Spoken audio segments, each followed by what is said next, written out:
जादुई एलियन गाय। दीपा नाम की एक बहुत ही मासूम लड़की थी और दीपा की सौतेली माँ उसे बहुत परेशान करती थी।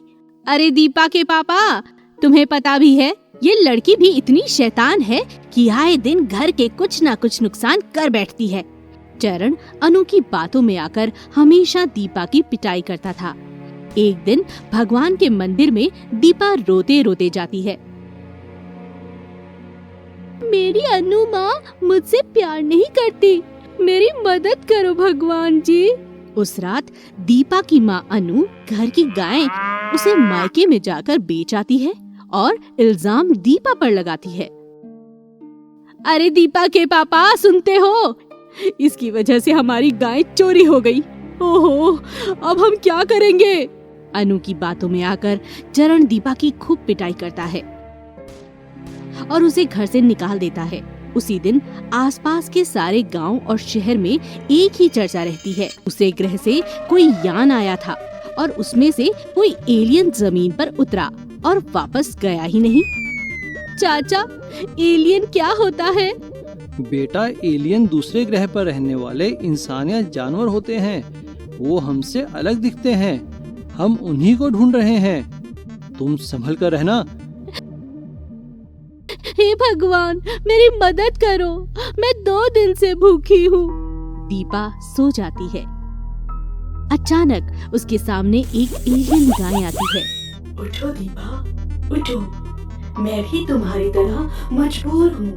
मैं भी अपने माँ बाप से पिछड़ी हूँ। मैं तुम्हारी मदद कर सकती हूँ।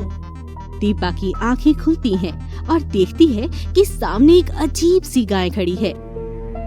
तुम मुझे कैसे जानती हो? क्या तुम हमारी भाषा समझती हो?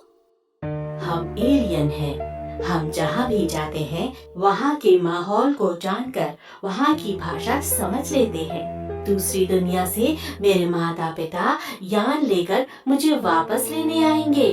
तब तक मैं तुम्हारी मदद करूँगी। दोस्त, आज से तुम्हारा नाम लक्ष्मी। दीपा उस गाय को सजा देती है। लक्ष्मी गाय दीपा के साथ में गांव-गांव जाकर अलग अलग किस्म के खेल करतब दिखाने लगी और दीपा को पैसे मिलने लगे और उन पैसों से दीपा अपना गुजारा करने लगी। एक दिन आनंद दीपा को एलियन गाय के साथ देख लेता है और दीपा से कहता है, दीपा, फिक्र मत करो। मैं जानता हूँ कि ये एलियन गाय है, लेकिन ये भी तुम्हारी तरह अपने माँ बाप से बिछड़ गई है। इसीलिए मैं किसी को कुछ नहीं बताऊंगा। जब इसके माँ बाप इसे लेने आएंगे तो हम इसे वापस भेज देंगे। दीपा इंस्पेक्टर आनंद को धन्यवाद करती है और अपना चेहरा उदास कर देती है। क्या हुआ दीपा, अब क्यों उदास हो? मुझे पता है, तुम फिक्र मत करो। मैं तुम्हें बिल्कुल वैसी ही गाय देती हूँ और वह लेकर तुम घर जाना। लक्ष्मी अपनी शक्ति से बिल्कुल वैसी ही गाय बनाती है जैसे चरण की पुरानी गाय थी। बाबा देखो, गाय मिल गई। क्या मैं अभी घर में रह सकती हूँ? और मेरे साथ और एक गाय है जो मेरे साथ खेल करती है।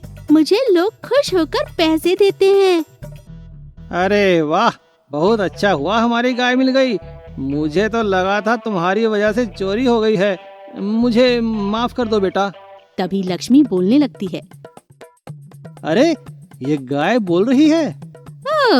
इसका मतलब दूसरे ग्रह से आई हुई गाय दीपा के पास में है।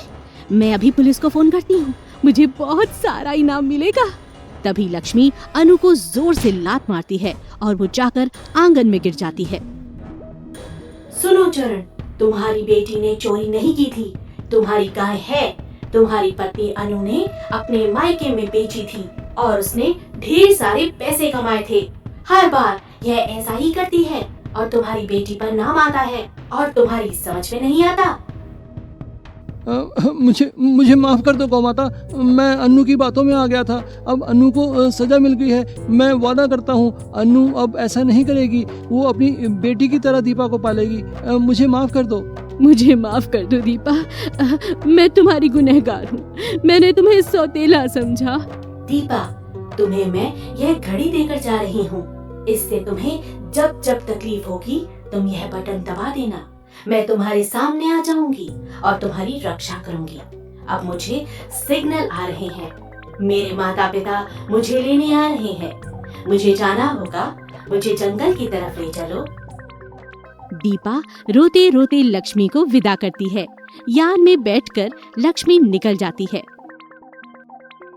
पर अनु के दिल में हमेशा डर रहता है कि कहीं दीपा उस घड़ी का बटन दबाकर फिर से एलियन गाय को ना बुला ले। इसीलिए उस डर के मारे वो हमेशा दीपा से प्यार से पेश आती है।